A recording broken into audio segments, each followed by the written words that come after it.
Rewind, your week in review is sponsored by the Transportation Development Association of Wisconsin, sharing one goal, enhancing the quality of life in Wisconsin through the development and maintenance of a strong transportation network. The Transportation Development Association of Wisconsin. It's how we get there. Because I don't want to go backwards. I want to keep going forward. Together, that's exactly where we're going to go. God bless you.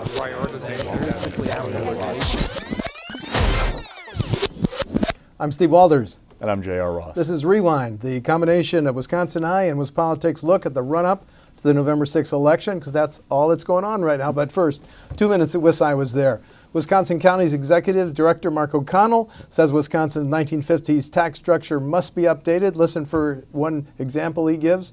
The head of the Wisconsin Medical Society says suicide rates among physicians 3 to 4 times higher than the national average. And another physician says we'd be healthier if we could get stars like Aaron Rodgers to promote eating kale. Number 12 and kale, WisI was there.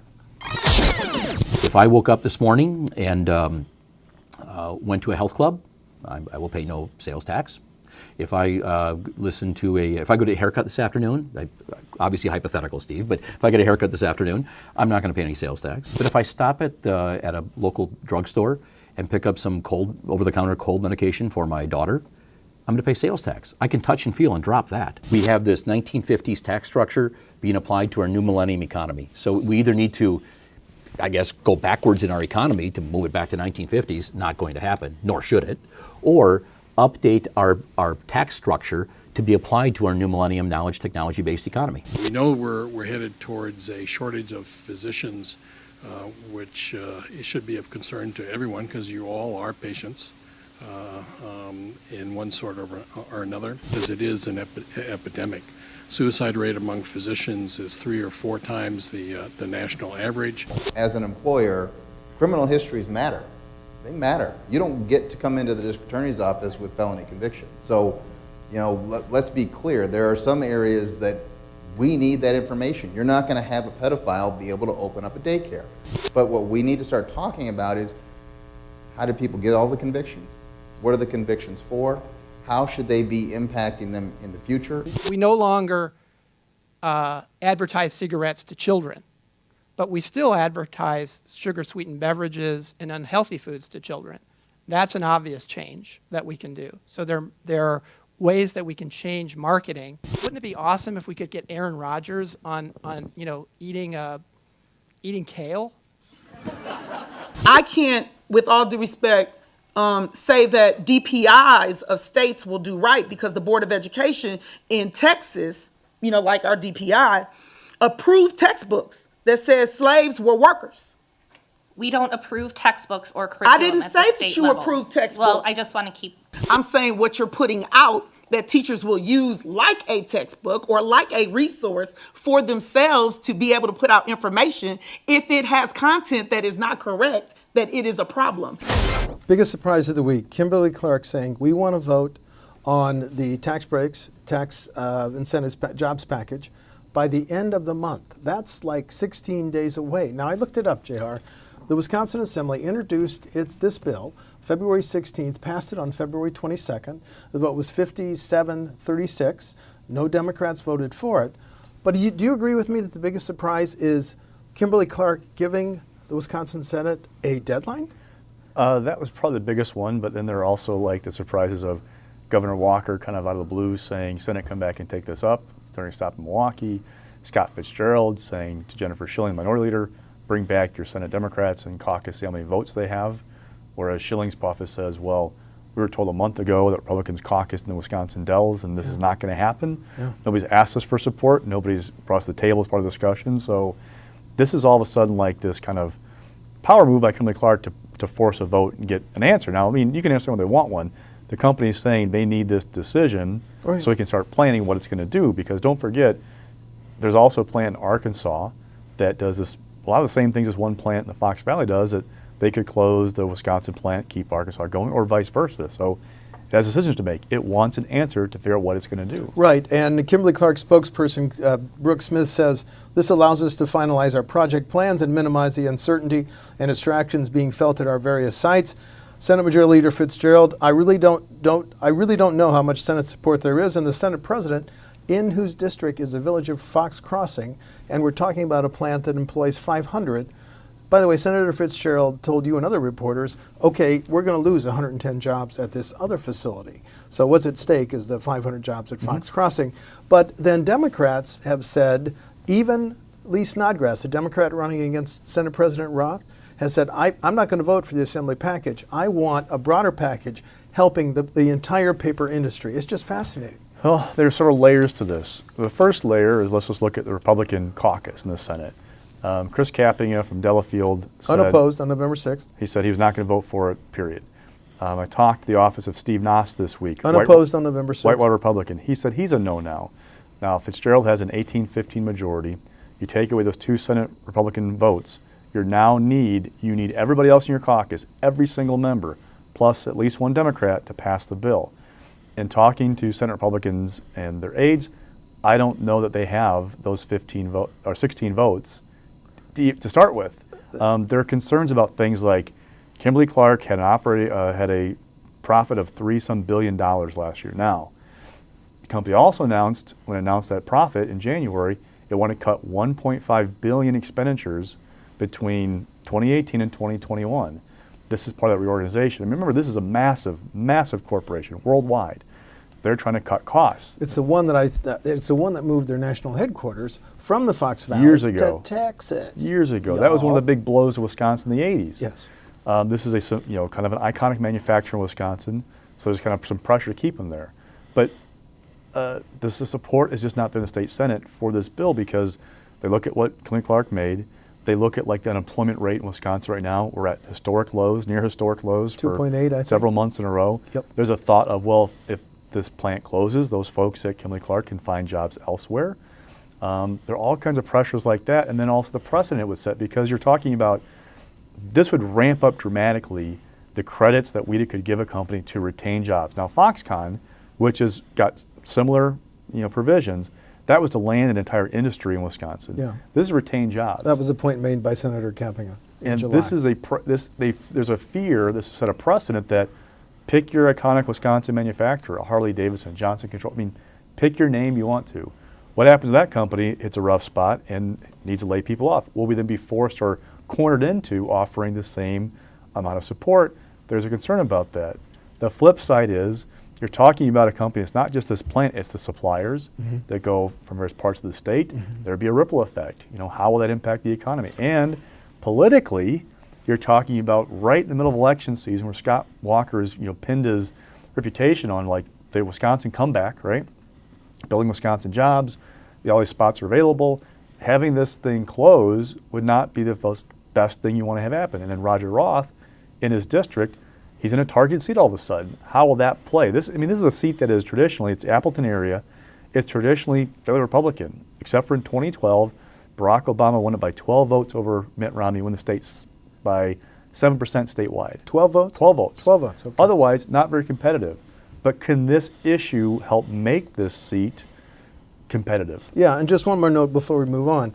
I looked up the Fiscal Bureau memo to Senator Schilling on July 24th, and the Assembly passed package scores out at more than $7 million a year over 1,505 million. So there's that too. That package was for 610 jobs. That's for right. 2 plants. Now we're talking one, so it would be slightly cheaper. I completely agree. But still, it's significantly higher in terms of the credits than we give anybody else. So my question is why? And I don't know that the critics that I've talked to, if they've been persuaded by Walker or anybody else, there's a case to be made for this yet. The question is, when push comes to shove, will you not take a vote and just say, okay, those jobs are going to walk away? Because that's what's going to happen. Can you and I agree on one thing? There won't be a Senate vote by September 30. I do not see any way right now, barring a minor miracle, they come in by September 30th. I agree. Okay, I want to turn the page. I want to talk about some of the major new ad themes that are emerging in the governor's race. Now, you're about to tell me how many ads the Walker campaign is, 19? I think they're around 19 so far, yeah, since he announced the re-election bid, yeah. Okay, let's get into that by just looking at the major campaign themes that the Walker and Evers campaign opened this week, because they're major themes that are going to stay with us through November 6th. The governor's ad, Tony Evers would cut the prison population by 1/2, quote, releasing thousands of violent criminals into our communities.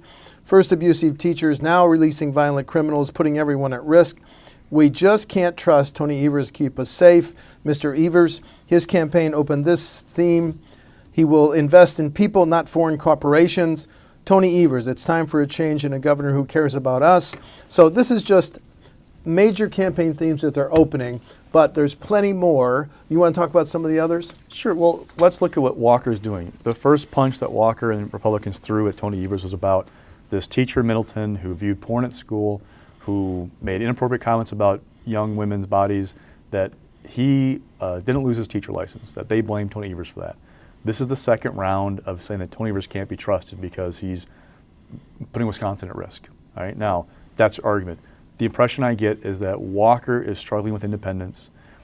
There is a Democratic environment happening right now. The question is how Democratic will it be? How deep, how enthusiastic are the Dem base? Walker's options are to build up his numbers, which are difficult when you've been around in public office for almost 8 years as governor, been through 2 elections and a recall election, run for president, people know who you are. You can maybe tear down the other guy. If you can make Evers unacceptable to independent voters, that might be your option. Or even like just turn off people who don't really like you, just have them not come out to vote because they don't like the other guy either. That could help Walker in some way, right? This is part of the effort to disqualify Tony Evers. What Evers is trying to do is build a case that Walker's not for you. Remember, in 2012, that's what Baldwin did with Tommy Thompson, right? He's not for you anymore. Right. It's what she's doing with Leah Vukmir this time. She's not for us. It's the same kind of thing, a populist type message that this person you're seeing is beholden not to you, but to corporations, to name your boogeyman kind of thing. It's the foundation of that argument that he's trying and to now make. AFP is up, and the Lieutenant Governor Rebecca Clayfish is going to do ads as a cancer survivor that the Walker administration would never end pre-existing conditions. So we're just swamped by ads. And that's because the Democratic Governors Association, which has this group called A Stronger Wisconsin, did a spot going after Governor Walker about pre-existing conditions, saying essentially that it features this cancer person being treated for cancer, saying that Walker doesn't care families like hers, that he would take away his protections. Now this is based off of, and you kind of get in the weeds on this stuff, but there was a House GOP bill that passed that would have given states the ability to seek a waiver from these pre-existing condition protections under the Affordable Care Act. Walker initially said he would be open to that, then later said no, then pushed lawmakers to pass a state bill to protect those with these conditions. Yep. But Democrats point out, hey, he's also backed the lawsuit to overturn the Affordable Care Act, which has those protections in it. So there's like kind of a hand-to-hand combat over these little kind of things that make these bigger arguments of this person is bad, no, this person is bad, right? Yeah, maybe it's time next week to take a deep dive into healthcare issues, both in the Senate and Gov's race. Okay, let's move on. Sure, we have an obligation to talk about ads, but we also have an obligation to talk about new ideas that both candidates threw out this week. The governor came up with a plan, $5,000 tax credits. If you graduate from college, if you get a degree and stay in Wisconsin, $1,000 a year. It would also apply to Wisconsin residents who got a degree out of state and came back. And he says, we can keep all of you close to home. You've seen that ad with him talking to college-age students. The Evers campaign dismisses as too little, too late. This is an example of Walker he's done a lot of stuff in 8 years. I mean, you can't deny the stuff that they've done, the big Republican priorities, cutting taxes, Act 10, like on the list. This is Scott Walker trying to present a case for a third term. Third terms are hard. You've been around for 8 years, and the question is, well, why didn't you do it the first 8 you had? But he's trying to appeal especially to those swing voters, those true independents. Some of the stuff with him attacking Tony Evers about fire up the base. Getting that base motivated, they're going to turn out.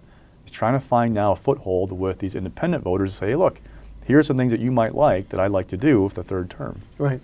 And Mr. Evers this week opened he did it through the DPI budget request for 2019-2021, and he wants to provide more aid to our 5 largest school districts, which educate 20% of our K-12 students. Milwaukee, of course, Madison, Kenosha, Green Bay, and Racine. $15,000 stipend if you teach in one of those, a high poverty school in one of those districts. $5 million more for 3-year-old kindergarten, $5 million to expand summer school grants, $500,000 for programs that help school principals, and $1 million for learning labs in those 5 districts. So targeting urban areas, and are urban voters more likely to vote for Democrat? Remember, Evers has already talked about seeking $600 million more, I believe it is. For special ed. For special ed, also to increase aid for mental health services. So this, I think, is like $13 million. So we're already talking like $650 million plus additional aid that he's going to seek in this DPI budget. Don't forget, Governor Walker sent instructions to agency heads this summer saying keep your budgets flat. I don't think Evers is going to do that. Color within the current fiscal lines. And don't forget, we haven't talked about the commitment to funding general school aids. Evers wants to return to 2/3 funding. This is a formula that was put in place back in the mid-90s by Tommy Thompson. The state would pick up, on average, 2/3 of the cost to pay for school, right? And on average is important because it varies widely by district by district. Yes, the wealthier district you are, the less aid you get as a percentage. The poorer you are, the more you get. But on average, 2/3. We've fallen short of that mark since the aughts under Jim Doyle because the budget crunch we were under, if I remember correctly. If memory serves, I think we're at 62%, somewhere around like there. So getting us up to that number is going to require more GPR as well, general purpose revenue. So he is going to seek, and this budget request is due on Monday, he is going to seek a significant increase in general purpose revenue to pay for schools. Right. And it also sets up a contrast between him and Scott Walker a little bit. Right, right. Okay, so those are 2 new plans offered today by this week by Governor Walker and Democrat Tony Evers. The race for Attorney General is increasingly, is it fair to say increasingly a dominant theme is the progress made in testing the rape kits, JR? Is that fair? It was a good bar for Schimel to cross. And what he's announced is that these kits, 4,000 and change that were targeted as of like May-ish, I think it was, that those have all been the backlog has been wiped out with those kits. Now, there were 5 that came in after June 1st that they're still waiting for results on, but essentially, he's claiming victory in the backlog. Now, the question I've been asking this week is that going to be enough to inoculate himself from the attacks that are coming? That attack is going to be that Brad Schimel got money earlier in his term to address this backlog and didn't do it. It took until election year to get done, and while it was sitting there, he spent money on swag, for lack of a better word. Right, and this is a point where I want to hear exactly from the candidates. You're now, in recent public appearances, Democrat Josh Kaul and the Attorney General have talked about this very emotional issue of the progress made in testing rape kits. Let's go to that. I believe our backlog of untested rape kits in Wisconsin was mishandled. In our AG's first year in office, we received millions of dollars to test those kits. And after 2 years, after he'd been in office for 2 years, only 9 of the kits out of more than 4,000 that needed to be tested had been tested. And I just think that is unacceptable, and it means that there has been a delay in getting justice for survivors, and it means that people who have committed a serious violent offense have remained on the streets longer than they should. There's also been increased delays in the time it takes to test other evidence at the crime lab. The DNA delays have increased, for example, the time it takes to test DNA evidence. For over a quarter century, sexual assault kits have sat in evidence rooms in hospitals across this nation, never sent to crime laboratories for testing. Well, in Wisconsin, we set out to conduct that inventory when I took office in 2015, and we completed it. I knew when I was elected Attorney General that I had an opportunity and a responsibility to take on this challenge to produce better outcomes for survivors of sexual assault, and we've done it. We now have stronger support for victims and stronger investigations that will put more perpetrators behind bars, prevent crimes, bring justice for survivors, and never let this happen again. This is a great day, and I'm so proud of the whole team that has brought about this great victory for the state of Wisconsin. JR, I just want to do a little bit more on this topic. You reported this week that when Schimel took office, the backlog was 6,800. So can he pretty significantly say, as he just did, look, we inherited, it's a national problem, we have made major progress, or when you heard Mr. Kaul say 9 kits tested in the first 2 years, not very impressive. Talk to me about the merits of both sides. You're going to hear both. The question that I have is, what breaks through? I'm sure the Dems, they've already kind of teed up a little bit that they're going to go after delays in testing state labs that have led to, A, B, and C in certain cases. what's going on is you have the Republican Attorneys General Association has been running ads on Schimel's behalf. He got up on the air this week for the first time his own, actually on Friday of last week, his own TV ad. This helps him, he's making this case about his stewardship of the agency. But what I'm picking up from people is that it might not be enough. It might not matter, because if we're talking about a true Democratic wave, and I don't predict anything right now in late September versus, a month and a half from now, but if there's a true Dem wave, how do you overcome that if you're in the wrong letter behind your name? That's something to watch. Can they carve out a unique brand for Brad Schimel beyond being a generic Republican ballot? That's one of his tasks to do between now and election day. Yeah, that's a very good point. And a programming note, I'm scheduled to interview both Democrat Josh Kaul and the Attorney General Brad Schimel Monday. Look for those campaign interviews. Okay, new topic. It's important to say that former Transportation Secretary Mark Gottlieb, who served from 2011 to 2017, is not endorsing Mr. Evers. However, he did say, in the wake of the governor's comments, I think at the Milwaukee Rotary, when the governor said, special interest groups want to spend billions and billions of dollars on more, bigger, wider interchanges. We have a changing transportation system. Mr. Gottlieb issued a statement. You and I have seen it. Most highways being actively considered for expansion are already unacceptably congested today, causing delay, economic loss, and higher crash rates. How much risk are we willing to see if the governor's predictions hold true? And then, of course, the spokesman for the governor's campaign, Scott Walker, cleaned up the mess Democrats created when they controlled state government and raided the transportation fund, $1.3 billion. Okay, the governor says, in my 8 years, I've spent $24 billion on transportation. Jim Doyle, in his 8 years, spent $21 billion. But you have to go a little deeper. Does that include road aids? How much of that was bonded? So, well, don't forget, he's talking in raw dollars, not inflation-adjusted dollars. He's also talking because money was borrowed then paid back. He's double counting a little bit. So I mean, if you look at take everything into account, DOT acknowledges its own report that spending in a lot of these key categories was down under Walker compared to his first year in office. When you look at inflation, what Gottlieb is doing, Gottlieb is a roads guy. All right, he's a civil engineer. But he was also mayor of Port Washington, served in the assembly, joined the Walker administration after he ran for assembly leadership and finished, I think, second. So Mr. Gottlieb has some credibility, even though when he left, there were efforts to say, Representative Sanfilippo said a lot of things that were critical of Secretary Gottlieb. Excuse me for Gottlieb is offended. It seems like he's offended by the suggestion that it's like just special interest comes in and says, we want a bigger road, and they do it.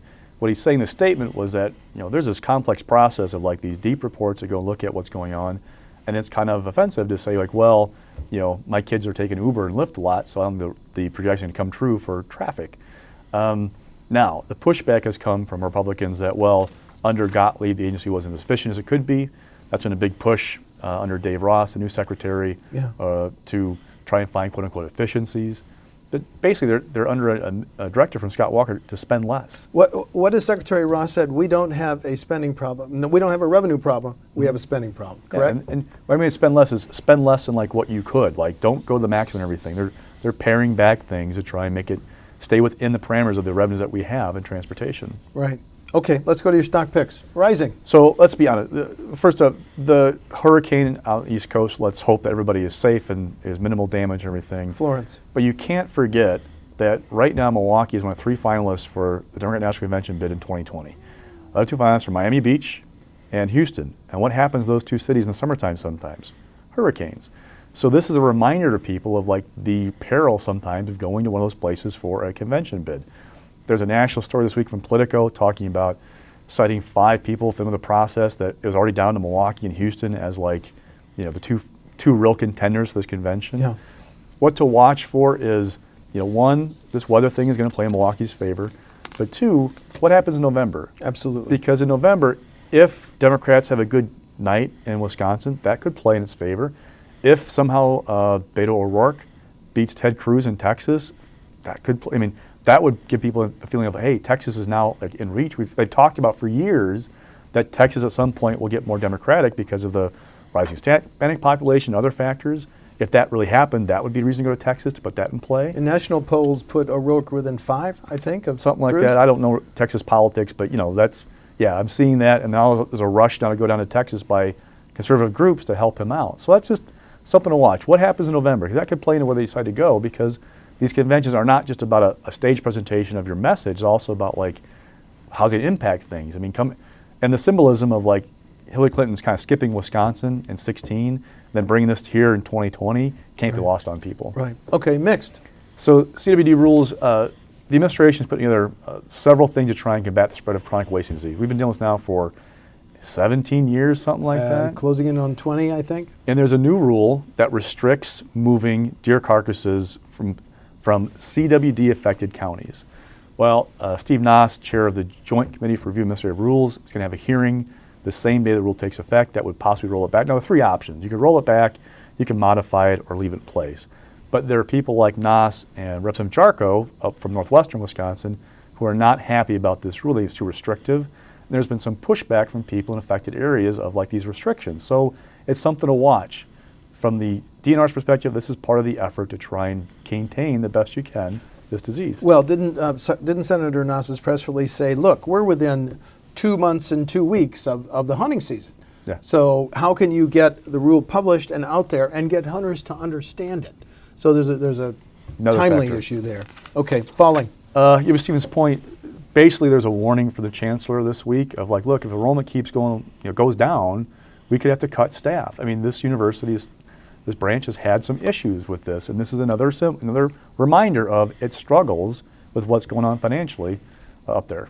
Yeah, and the number of jobs, dozens? 50 to 70, I think, is what the 50 to 70 one jobs. that we got a hold of. Okay, we got just a few seconds. The fall debate calendar changed this week. The governor's debate got moved from, do I have this right, October 5 to 19? Yes, which is the same night as a U.S. Senate debate. But we now have 3 debates for Attorney General, I think. We have 3 for U.S. Senate and 2 for the governor, and they're all within a window of like basically 10, 12 days in October. So we will be busy in that stretch. Right, and the Evers campaign said it has a conflict. We don't know the nature October of that conflict. 5th? No, they have not said what the conflict might be. They also said that they never agreed to the original date proposed by the broadcasters.